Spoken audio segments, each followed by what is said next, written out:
আসসালামু আলাইকুম প্রিয় ভিউয়ার্স। ইসলামী ব্যাংকে ঘটে গেল এক মর্মান্তিক ঘটনা। এই ঘটনার পিছনে আসলে কারা?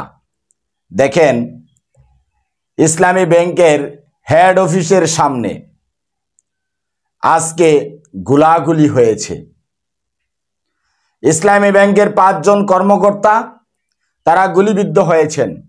অভিযোগ উঠেছে এস আলম গ্রুপের মালিক কিছু ভাড়াটে গুন্ডা ফান্ডা নিয়ে, কিছু দুষ্কৃতিকারী নিয়ে ইসলামী ব্যাংকে হামলা করার চেষ্টা করেছিলেন, ইসলামী ব্যাংকে উঠার চেষ্টা করেছিলেন। ইসলামী ব্যাংকের কর্মকর্তারা যখন প্রতিরোধ গড়ে তোলে এবং ছাত্র জনতার দাওয়া খেয়ে অবশেষে তারা শেষ পর্যন্ত পালাতে বাধ্য হয়েছে, টিকে থাকতে পারে নাই। মাঝখান থেকে 5 জন ব্যাংক কর্মকর্তা গুলিবিদ্ধ হলেন।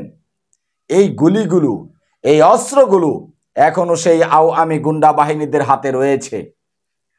ইসলামী ব্যাংকের কর্মকর্তারা ইতিমধ্যেই এবং ছাত্র জনতারা ইতিমধ্যে আলটিমেটাম দিয়েছেন, 12 ঘন্টার আলটিমেটাম দিয়েছেন।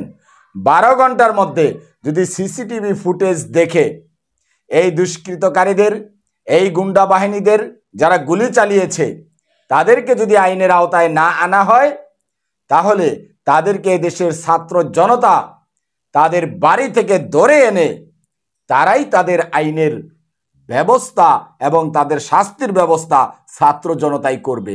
এটা কিন্তু 12 ঘন্টার আলটিমেটাম ইতিমধ্যেই দেয়া হয়েছে।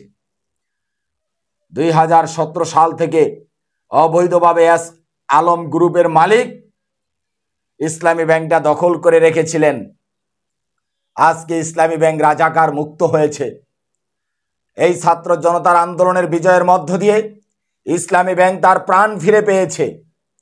আজকে সুন্দর, সুফলা এবং বিশ্বের মধ্যে মাথা উঁচু করে দাঁড়িয়ে থাকা একটা ব্যাংক, সেটা হচ্ছে ইসলামী ব্যাংক। এই ইসলামী ব্যাংকটাকে এস আলম গ্রুপের মালিক ধ্বংস করে দেয়ার একটা পায়তারা করেছিল, কিন্তু ছাত্র জনতার বিজয়ের মধ্য দিয়ে আবার ইসলামী ব্যাংক তাদের প্রাণ ফিরে পেয়েছে। এখন তাদেরকে 17 সাল থেকে যারা নিয়োগপ্রাপ্ত হয়েছেন তাদেরকে সরিয়ে দেওয়ার জন্য ইতিমধ্যেই এদেশের ইসলামী ব্যাংকের যারা কর্মকর্তা রয়েছেন তারা এদেরকে অবাঞ্ছিত ঘোষণা করেছে। তারা আর চাকরি করার অধিকার হারিয়ে ফেলেছেন। কারা? এরা হচ্ছে সেই আওয়ামী নিয়োগকৃত কর্মকর্তা। প্রিয় দর্শক, তাই ইসলামী ব্যাংক রাজাকার মুক্ত হয়েছে, ইসলামী ব্যাংক স্বাধীন হয়েছে। আজকে যে 5 জনের রক্ত ঝরল ইসলামী ব্যাংকের কর্মকর্তাদের, এই রক্তের মধ্য দিয়ে ইসলামী ব্যাংক আরো পূর্ণ স্বাধীনতা লাভ করবে। ভালো থাকবেন, দেখা হবে পরবর্তী আলোচনায়।